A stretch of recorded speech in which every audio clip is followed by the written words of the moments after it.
We are back, and I'm Maggie, the host of Neighbors Helping Neighbors, the podcast from Father Joe's Villages. This is a continuing series where we talk about homelessness, its causes, and solutions to the issue. Our guests include experts, leaders, people with lived experience, and unique perspectives on homelessness. To learn more about our mission, visit us at neighbor.org and follow us on social media at Father Joe's Villages. Today, we're talking all about philanthropy and one of our exciting annual events, the Children's Charity Gala.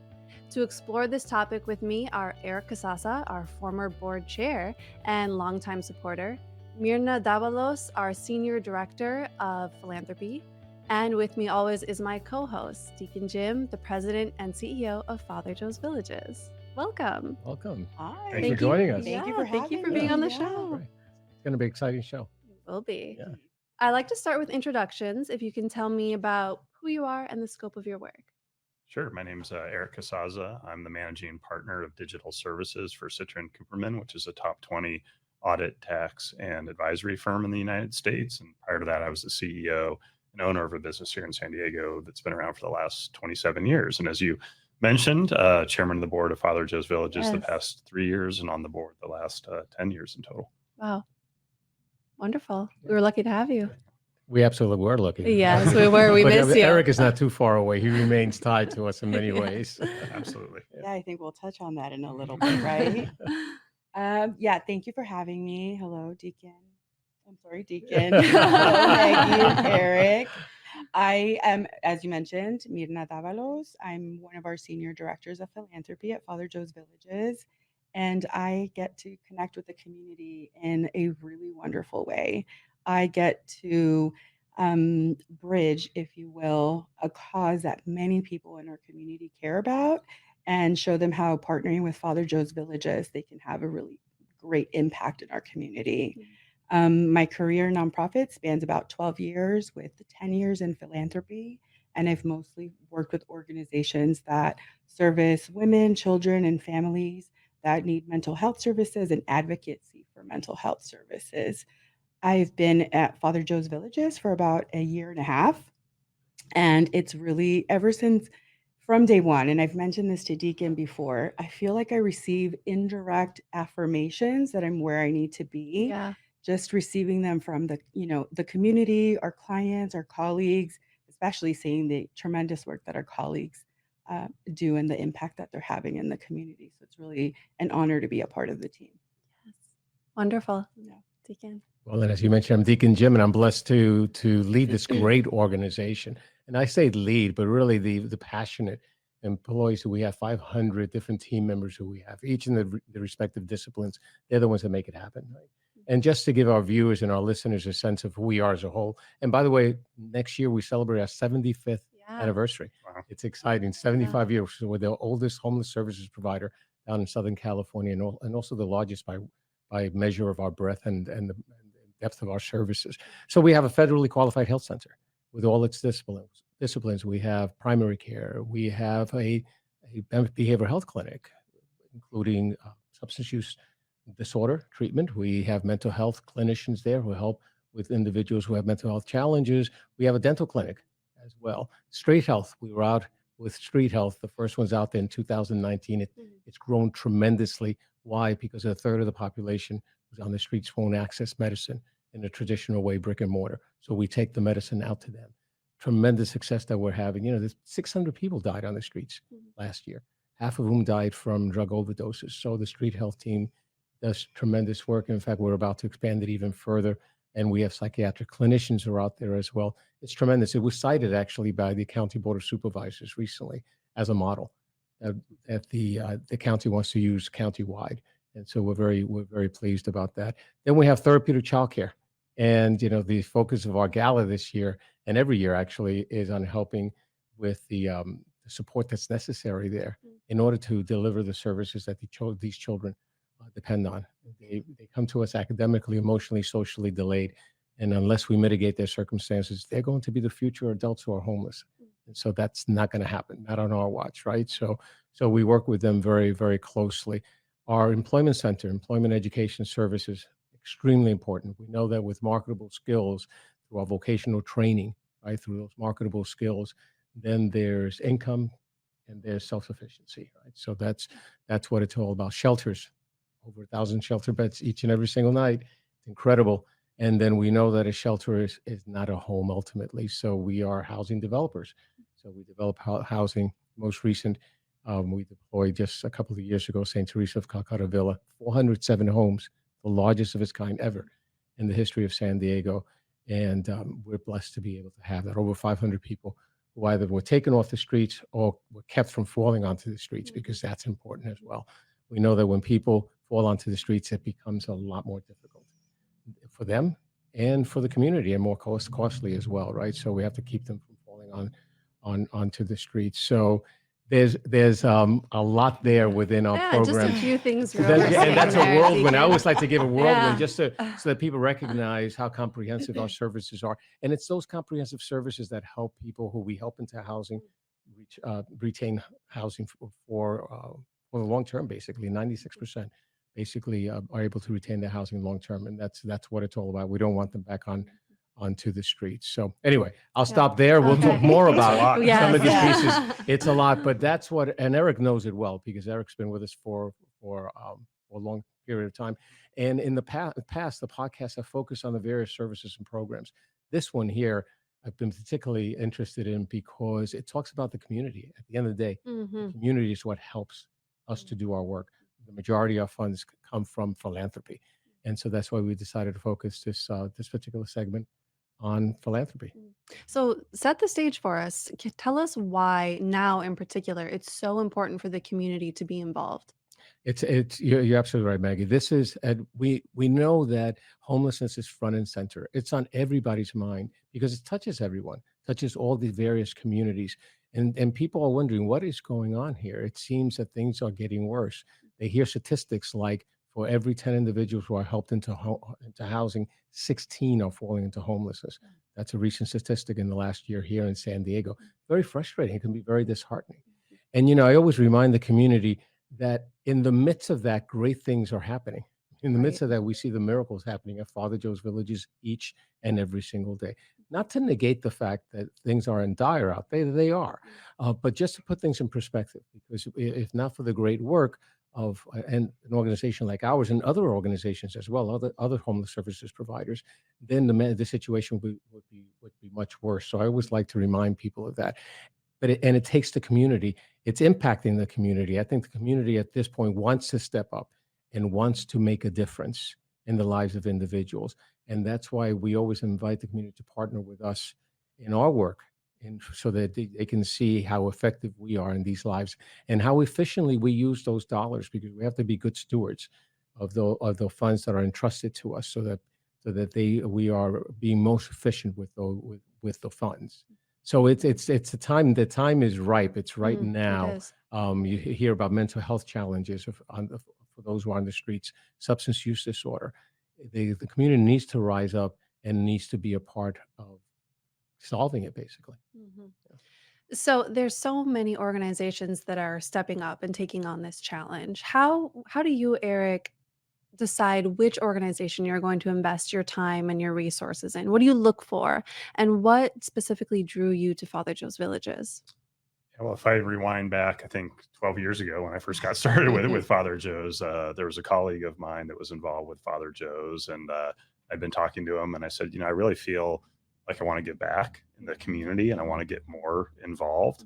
And he started talking to me about Father Joe's, and one of the statistics that really stood out to me at the time was that people that were going through the programs at Father Joe's, over 75% of them were returning to full-time employment and full-time housing. And so to me, I really looked at it not just as a stopgap measure, but really an answer and a solution. And I think just given the breadth of Father Joe's services, there was a way that I could contribute my kind of time and talent and treasure, and a kind of a mix of those three things to what I thought would be able to make a meaningful impact here in the San Diego community. So that's really what drew me to Father Joe's. What's kept me at Father Joe's throughout that time period is really seeing how passionate the team is, but the entire team, not just the leadership team, but the 500 plus staff that the Deacon mentioned, in terms of how passionate they are about the mission, how giving and caring, and how good Father Joe's is at being a steward of the financial funds as well, that are donated through the various partners in the community. And I really, and as Deacon said, it's a rising tide, right? So it is a challenge, but there's so much good work that's being done. But it takes a village. It takes not just the team at Father Joe's, but the community as a whole to volunteer and to provide support to really treat the entire individual, which is really the focus of solving homelessness. Absolutely. Yeah, you mentioned the breadth of our services, that we really are unique in that way, that we are this centrally located organization that offers this wide array of services all in one spot. It's very special. Um, how about from a philanthropic point of view? You came, you joined our team, you have an army of volunteers and staff behind you. What drew you to Father Joe's? Such a privilege. Well, every one of you has already kind of alluded to, without saying, that we are so lucky in San Diego that we have so many organizations doing critical and significantly important work. So what really drew me to Father Joe's Villages was our approach of meeting people where they are. And not only that, you just mentioned it about almost being a one-stop shop. So not only, it's like the meeting people where they are, but having the ability to do that. At Father Joe's Villages, our clients don't have to bounce from agency to agency, because we have, shelter if that's what they need. We look after their health care, their children, employment services, all the things that you guys have already touched on.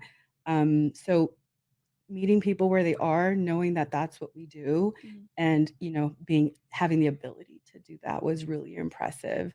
And having been here again, I have to applaud our entire staff, everyone who volunteers, everyone in the philanthropic community that trusts us to advance our mission forward. That really is part of what keeps me going. Yeah. That's great. The point that you mentioned, meeting people where they are, that's absolutely critical, because everyone is at a different stage in their journey out of homelessness, I like to say, right? And you can't take a cookie cutter approach. One of the things we're able to do is assess their particular situation and apply the correct resources in order to help them out of their situation, right? So otherwise, you'll be spending too many resources that are unnecessary or not enough resources. And at the end of the day, you're not being effective for the individual and not using the funds efficiently. So that's extremely important. The fact that we're nimble enough to be able to repurpose beds, and Eric knows this very well. If we see that there's a growing need, particular need in the community, then we think about that. Then we decide, well, how can we meet that need? So we reimagine our programs, right? And then repurpose those beds and those dollars in order to meet the need at any particular time. I've been with Father Joe's over 9 years at this point, and just in that period of time, I've seen the face of homelessness change on the streets, right? And I've seen the needs over time. I mentioned before 600 deaths most recently. Just 3 years ago, there were less than 100 deaths on the streets. Think about the exponential increase there and the number from overdoses. Fentanyl is wreaking havoc on people on the street. So how do we, Father Joe's Villages, respond to that? How does the community, the larger homeless services community, respond to it in order to really be able to help people out of their situations? Yeah, and I think that, and we'll get more into our philanthropic dollars and how they allow us the flexibility to be innovative in ways that we are. Before that, I wanted to ask, do you have any specific rewarding memories or experiences that you've had through serving with us? Many over the last Yeah. the last 12 years or so. I think one that stands out in particular is the first time I brought my kids down to volunteer at Father Joe's, and we served food in the family kitchen. And one of my kids worked hard, which was good for them, but two, they really interacted a lot with the other kids that they were serving food Right. to, and I think it was so neat to see that, but also it really just dawned on me that they could just as easily be them, and thank goodness that there was a program for these kids and these families that were serving them meals and giving them what they needed to have to be back on their feet. And so I think it was really profound and touching, not just for me, but for my kids and my wife as well. Absolutely. I always encourage people to volunteer once you're bit by the bug. Oh my goodness, it's hard to walk away from the magic. Right. Absolutely. Oh, for me, yes. So there's a couple of things, two quick things that come up for me. One of them is just I feel so inspired by our philanthropic community, and just that they trust us. They are they're just such a compassionate group of Mhm. people. We have people who have been supporting Father Joe's Villages. You mentioned the agency's been around almost 75 years, and we don't have donors that have been giving us that long, but we really have, the community has been supporting us for such a long time. And you mentioned allowing us to be innovative. And they truly give from their heart. So that really just kind of takes my breath away a little bit. Mhm. The other one that comes up for me all the time is the first holiday season that I was Oh, here. yeah. So I attended the children's Christmas party. Yes. I have two little ones, a 3-year-old and a 9-month-old now, and I was pregnant at the time with my now 9-month-old. And I will get choked up. Um, Seeing, the children's Christmas party is just phenomenal. It's an opportunity for the families to gather, have a real Christmas. Our community's there to support them and the kids and children, and there's activities, and it's so much fun. I had to stop and take a breath because there were children and families of so many ages, newborns, toddlers, older kids, teens, and that also took my breath away. So I had to Mhm. pause and kind of absorb it, if you will. And I just felt really proud because I was happy that these families and children were safe. Yeah. They were not on the street. It was that kind of like moment of realization, like if they weren't here, where would they be? Mm. So I was just so proud that they were at Father Joe's Villages, that they were safe, and that they were together. Mhm. I'm so glad you brought that up because, another part of engaging with our donor base is sharing these stories with them. And I know what you're talking about. I've been to the Christmas party. It's Yeah. magical, it's beautiful, it's moving and humbling. You can't really put that into an impact report. It's hard Yeah. to, Right, right. And so delivering these messages to our donors is so important. And it's another focus of ours this year. So thank you for that. Deacon. You mentioned, Eric, I'm going to continue along the lines of what you just mentioned, serving a meal.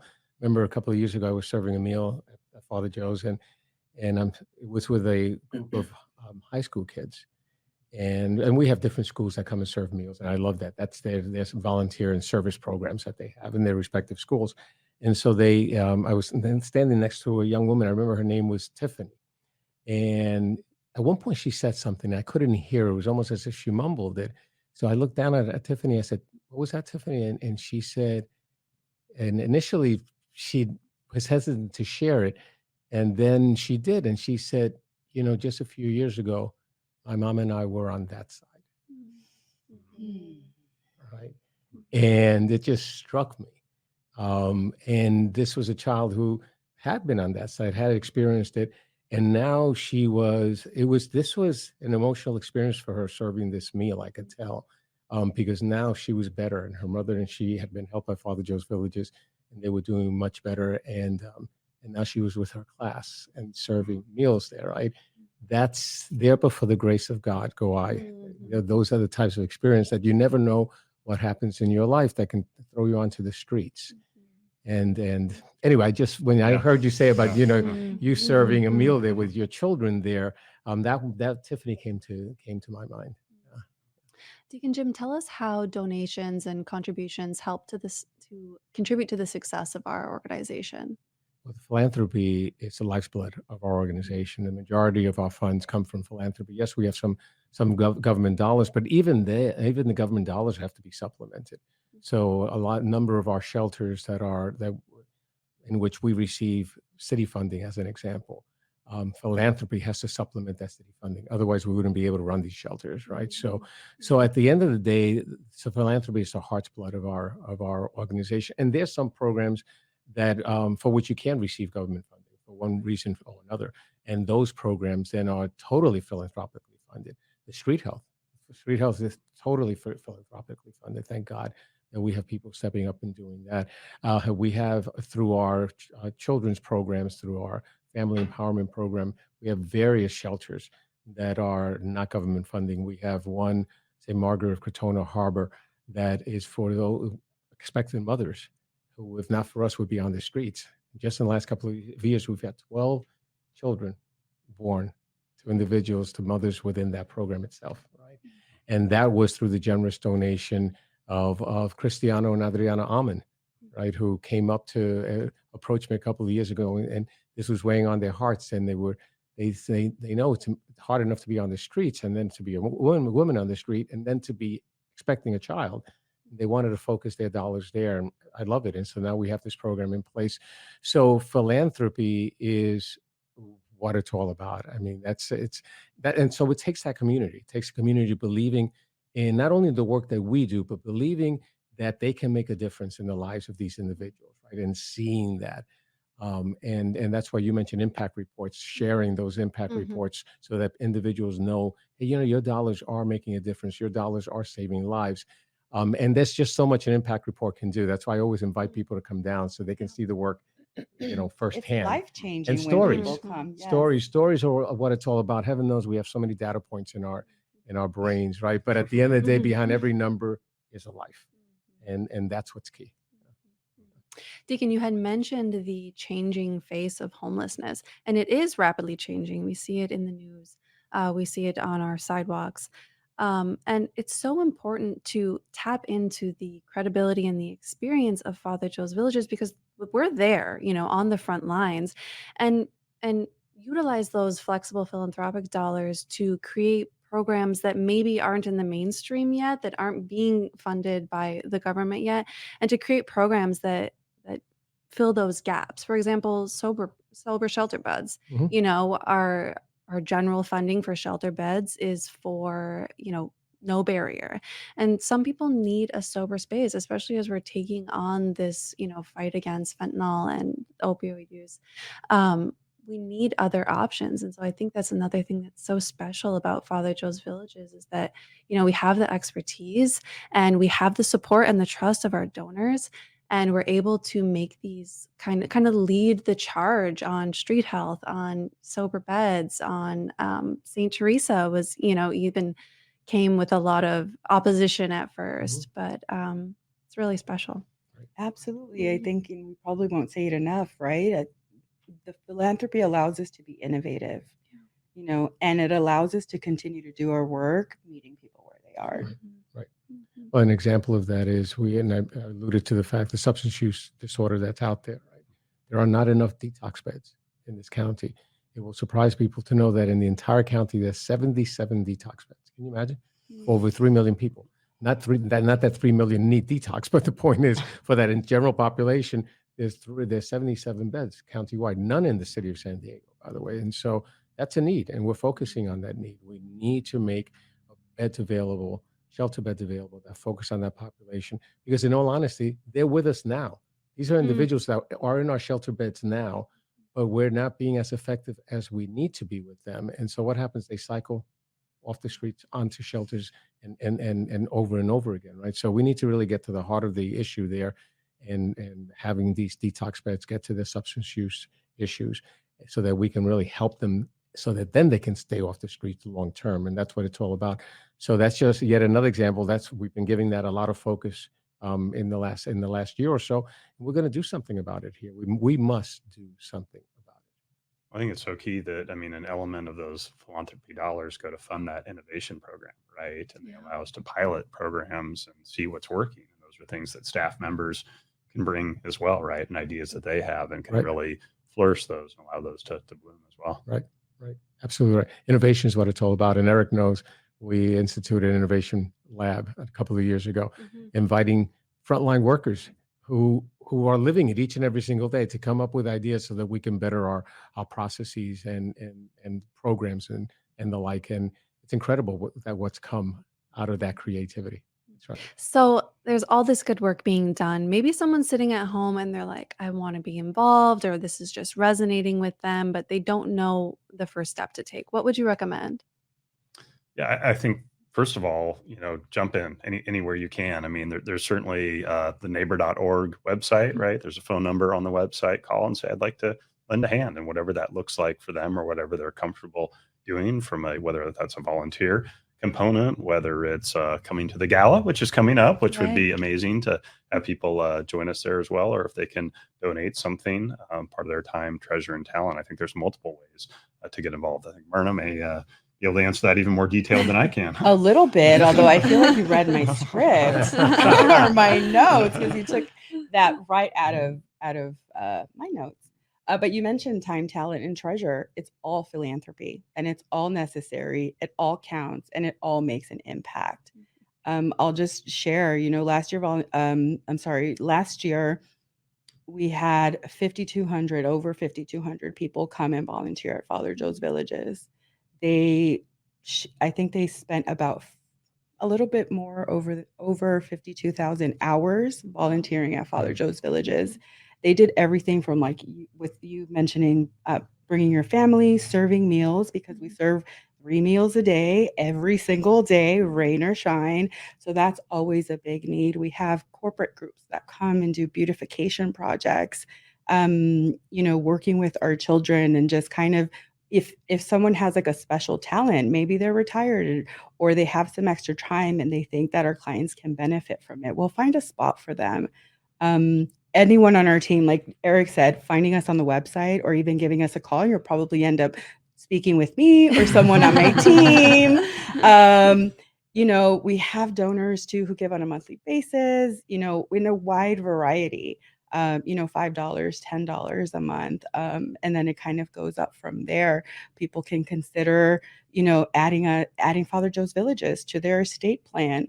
They can host a drive, do a blanket drive in the winter. We never have enough blankets during the winter, Or diapers. And these last few winters we know have been really intense.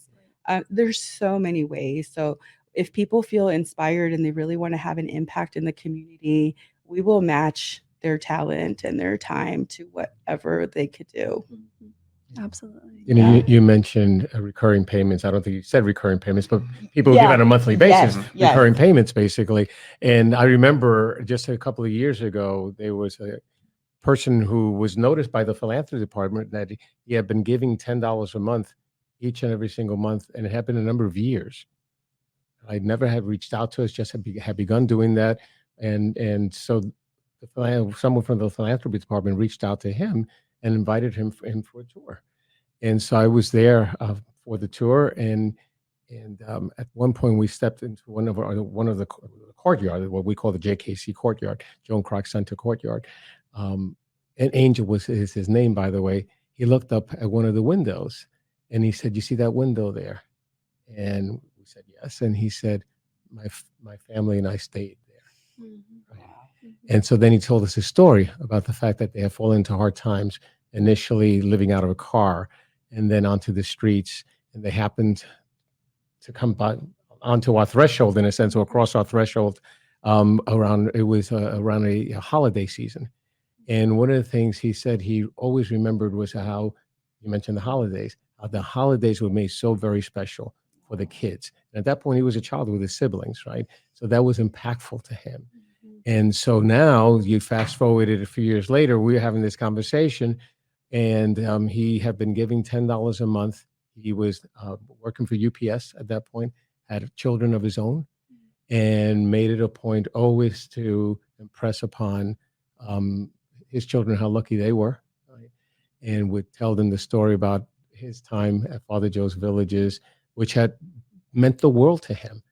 And so this was his way of giving back very quietly, and never made any hoopla about it, had just begun giving $10 a month on a monthly basis, because we have meant so much to him, his siblings, and his families, right? So these recurring payments are just powerful. Impactful and at very every impactful. level. Yeah. Yeah, absolutely. They are many ways, right? And we have our retail. It's all about philanthropy. Oh, That's all part of yes. philanthropy as well. Retail. We have retail stores across the city.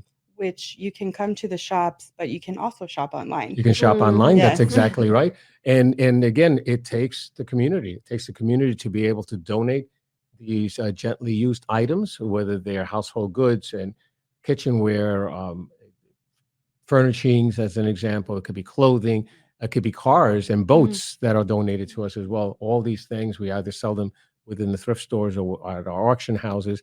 and the proceeds go to services. So not only can you donate, but then you can go and visit and also benefit from the Right, great yeah. merchandise that's So there many- at reduced countless places. ways to So get it's win. involved. It's Yeah. a win-win. So there are Yeah. many ways Many in ways. which people Yeah. can get involved. That's exactly right. And Eric, you and Jenny, your wife Jenny, Mhm. gracefully stepped up to the plate, and you are the chairs of our gala this year. Yeah. Can you tell us why you decided to do that and what significance this event holds?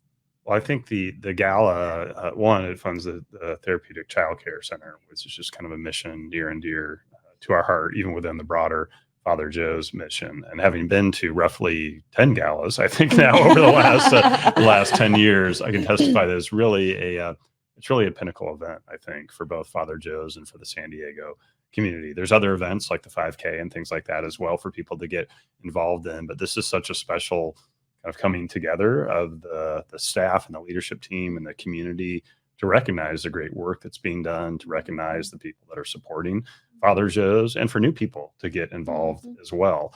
It's going to be a fun night. I can tell you we've personally vetted all the cocktails and the food. Nice. But then as amazing as that's going to be, that's really not what it's about, right? It's about really raising money and putting that to a great cause to make a difference in our community. So we're proud and honored to be the ambassadors and the host chairs for this year's gala. And we really hope that people will come out to the gala and be there as part of that event and support this great cause. Yes. And there's an opportunity, in fact, if you can't be there physically, to go online as well, right? So we're going to Yes. open it up. The auction items will open up for people who can't attend, but would like to also participate. If you're out of town, Right, right. you can definitely participate online from Mhm. anywhere you are. So the Can silent you- auction will go Can live. you give us a little overview of the gala for those who aren't familiar, kind of, what it's about, the philanthropic impact, and if you can tell us the theme this year? Well, yeah, and Eric, you did such a great job really talking about the gala. You mentioned it's really our signature event. I'd call it a beacon even of the community coming together to support and help advance our mission forward. It's, and you touched on all the fun stuff, but at the end of the day, it really is about funding the philanthropic impact is great. It's and tremendous. Mhm. It's about this event raises funds that help support the Therapeutic Child Care Center and all of our other programs that service our children and families. The Therapeutic Child Care Center, I think, is largely funded by philanthropic It is. dollars. Absolutely. So, think of where we'd be if we weren't able to provide those services. Last year was a record-breaking year where we raised nearly $1.3 million. We Wow. sold out the event. It was about 430 people, about 20 local companies represented.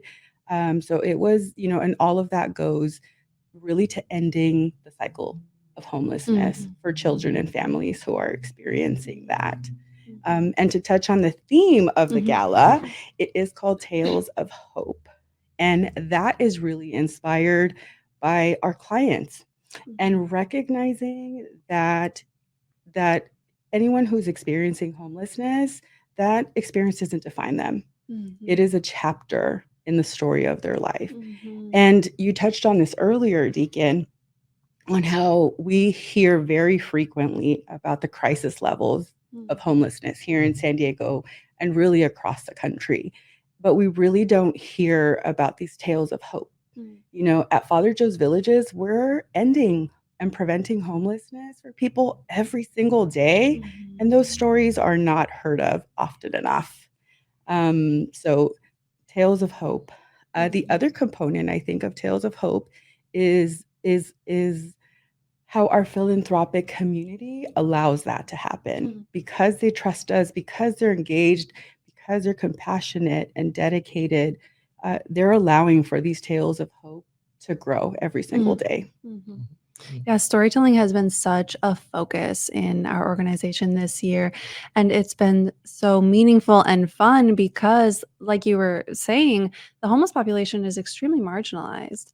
And to be part of, lifting up their voices and sharing their stories, just here, Deacon, you've mentioned Angel, the man who who was in our shelter as a child and now gives every month. You Right, know, right, the right. people who come through these difficult situations are remarkable, and they are forged like steel. Like, we have met remarkable people, and to uplift their stories of resilience is so cool. So I love that about the Exactly. gala. Yes. Yeah. And did you mention the date? I did Saturday. not. We- That's an important part of it. Yeah, Saturday, May 18th at the U.S. Grant. Right. Yeah. Yes. Right. You can find more information on our gala on our website, or give us a call. Neighbor, Probably get me. neighbor.org. Neighbor.org, yeah. That's right. So this $1.3 million, I'm assuming you're going to raise more this year, right? God willing, That's God the willing. goal. Absolutely. Yes. We're definitely Uh, committed to doing so. all of that funding, where does the money go, Deacon?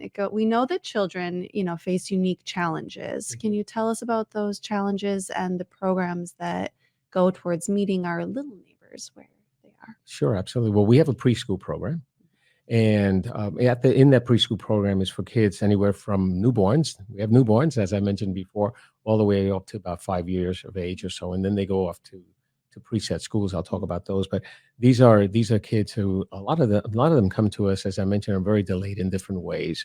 And so, I mean, we had a child, as an example, who came to us at the age of 22 months and didn't walk, wasn't making eye contact. And we thought there was something pathologically wrong with the child. And it wasn't that at all. It was that the child had been in the stroller the majority of the time, in fact, all the time, because the mother she thought that was the safest place for the child on the street, and covered as well. So hadn't been making eye contact. So socialization skills weren't there either. It was the mother thought she was doing the best for this child, right? It was doing a lot of harm for this child. Can you imagine those of us who have children, now have grandchildren? They're on the floor constantly, getting into everything. That's what they need to be doing, and to learn how to crawl and the like. Well, before too long, it was incredible how within a few months he was running up and down the hall. Yeah. It just bring tears to our eyes, right? And making contact and smiling, right? And that's what children should be doing. That's an extreme example, but it's what, we experience a lot of delays when the children come to us.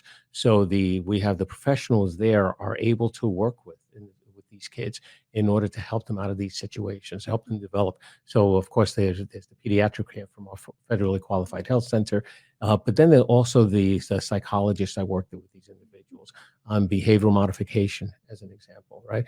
Just getting at the developmental needs. Then come school age, they go off to school. They come to us in after school. So we have programs, you were alluding to this, Myrna. We have different programs after school, tutoring and mentoring, and help with school, with homework and the like. We need volunteers for that, right? Summer camp. With summer camps, right? Yeah. The summer camps, the kids love the summer camps because there's some educational component to it, but also some fun activities as well. So there's so many aspects to this therapeutic childcare center because we need holistically to work with the kids and with the parents. A lot of these parents don't know how to parent well. And so working with them and helping them to become good parents as well, that's a big part of it. So it's a lot that goes into I it. think in addition to that, there's a component of allowing the children to thrive in a safe space, Right. with dedicated and kids. compassionate professionals. We're parents, we know.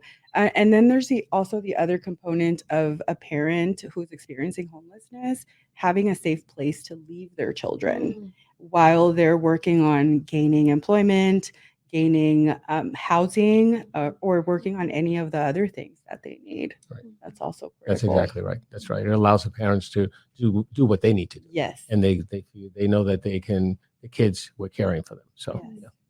There's a lot that goes into the therapy. And it's all supported through philanthropy. That's the key. All through philanthropy. Yeah. There is no other type of funding there. Right.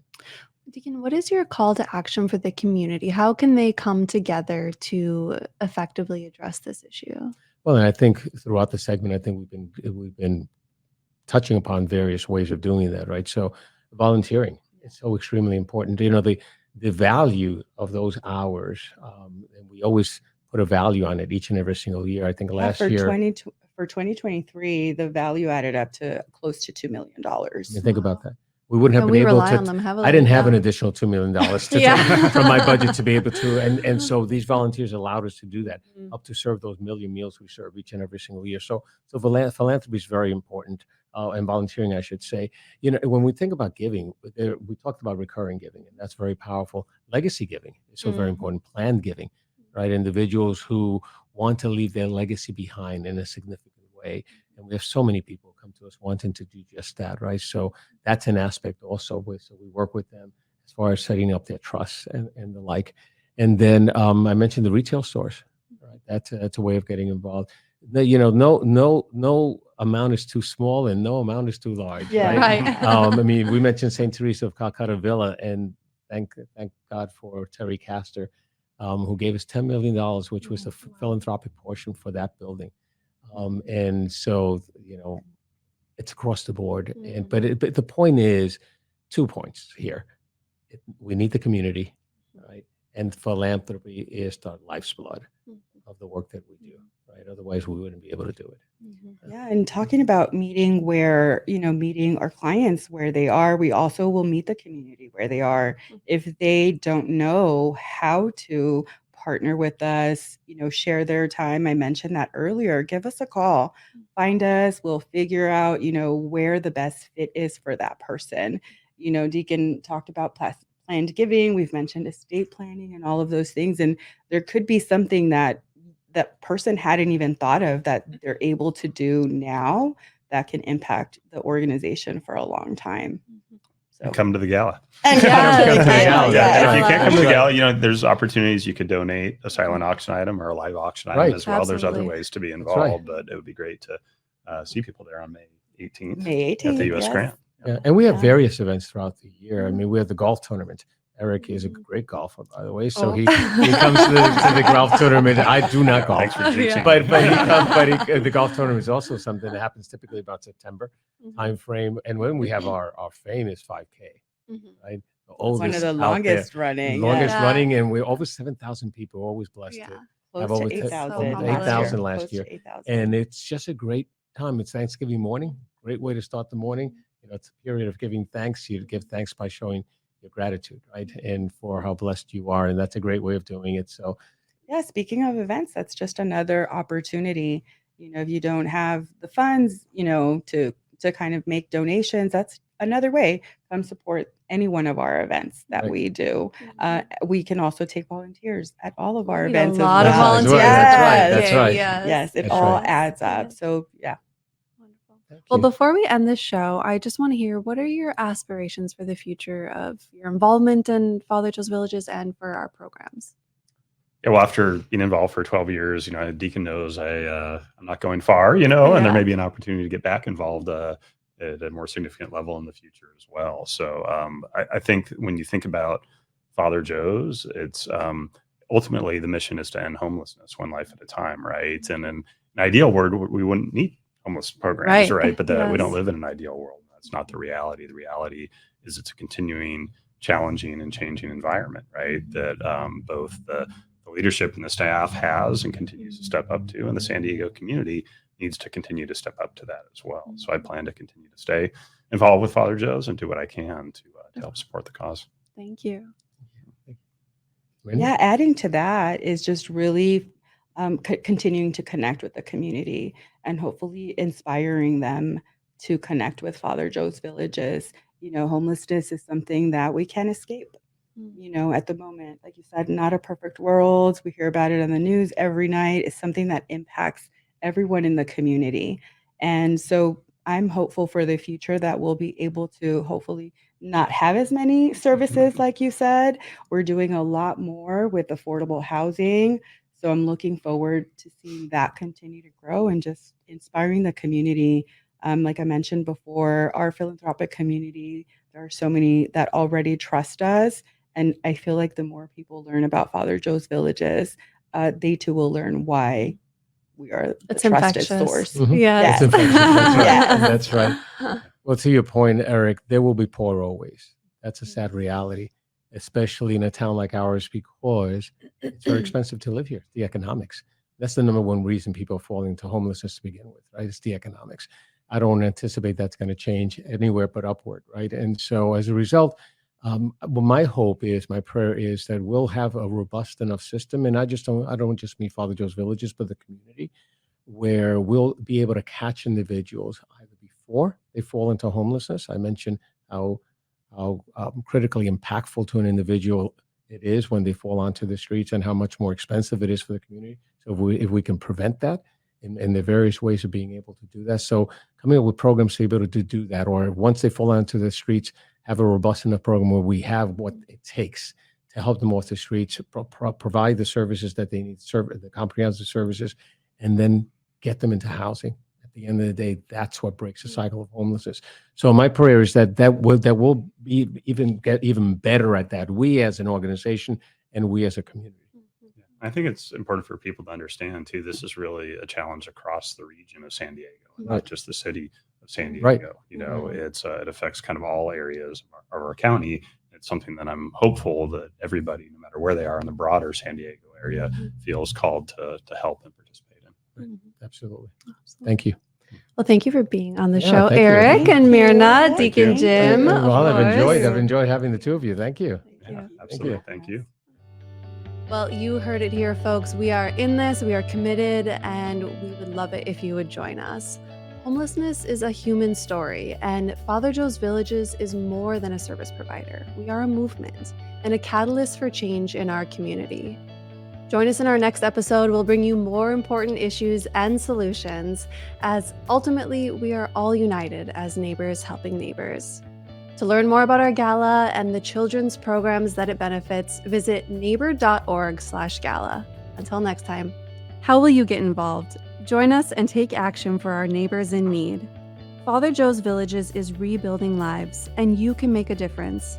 Whether it's through cash donations, volunteering your time, contributing home goods or clothing, shopping at our thrift stores or online, or participating in planned giving, there are numerous ways to get involved.